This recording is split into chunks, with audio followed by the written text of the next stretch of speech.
Faisal Al Yafai is chief columnist for the national newspaper here in Abu Dhabi, a regular guest on this show, and argues that ISIS is born of warped ideals that make them less compromising than their counterparts. Explain.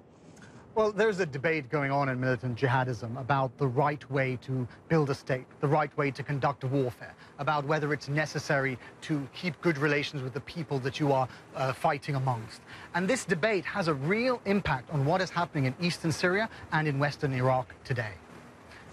Go on. No, I was going to make the point that if you look at Al Qaeda's affiliate, Jabhat al-Nusra, and the way that they are conducting themselves in Syria, and contrast that with ISIS, with the Islamic State, it is a totally different ideology, one of which is about murdering and slaughtering and going straight for the prize, and the other is about working among people. Interesting. All right, I want to read an extract from your opinion piece today for our viewers. It's a brilliantly written piece, I have to say.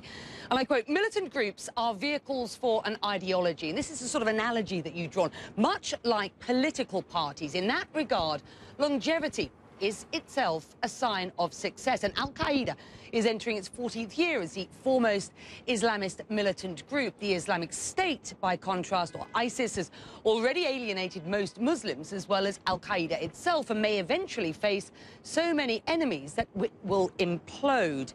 You are not for a moment, surely, suggesting that this group, who is now self-financed to the tune of something like $1 billion a year with dodgy oil, you're not suggesting that they are snuffed out or they're finished before they've even started, are you? No, not yet.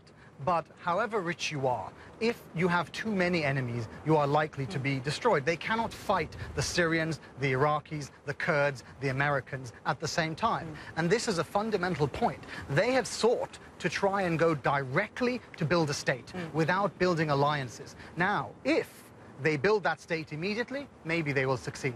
But if it takes too long, they will have all of these enemies surrounding them and they will be wiped out. You also wrote today, moreover, the group has appropriated the ideas of Al Qaeda but has taken them in surprising new directions. What did you mean by that? And give us some sort of context here, some history as to what you believe Al Qaeda's ideology is and where ISIS goes next. Well, let's take a very quick example. There was a letter written by Al Qaeda's number 2, Ayman al-Zawahiri, who is now the leader of Al Qaeda, to Abu Musab al-Zarqawi, who was the leader of Al Qaeda in Iraq in 2005. He wrote him a letter saying, essentially, you're becoming too radical. Stop the beheadings, stop going after the Shia Iraqis. And the reason he said that was that Al Qaeda believed, and believe today, that the way to maintain support is by not alienating Muslims. You go after people that you're attacking, like the West, but you don't alienate the Muslims.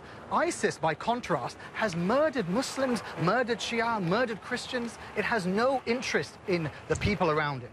It does seem absolutely ironic, but I'm increasingly thinking so important that we are discussing the kind of, the sort of nuances of these groups, when I'm sure there will be many all over the world, but particularly perhaps in Washington, who say they're all of a muchness. When was it that we were last saying that Al Qaeda are the lesser of the millions of evils out there? It does seem ironic, doesn't it? Al Qaeda seem to be coming out of this as the sort of the goodies, as it were. And I'm not suggesting for a moment that they are. No, but there's a reason for that. The reason is that the West and the Middle East for a long time has sought to combat this threat militarily. For 14 years, we've tried to beat Al Qaeda by force of arms. We can't do it. They are still around. What we have to do is beat them by force of ideas. That is the coming conflict. Always a pleasure. You make a lot of sense. Faisal Al Yafai with his article as chief columnist in the national newspaper.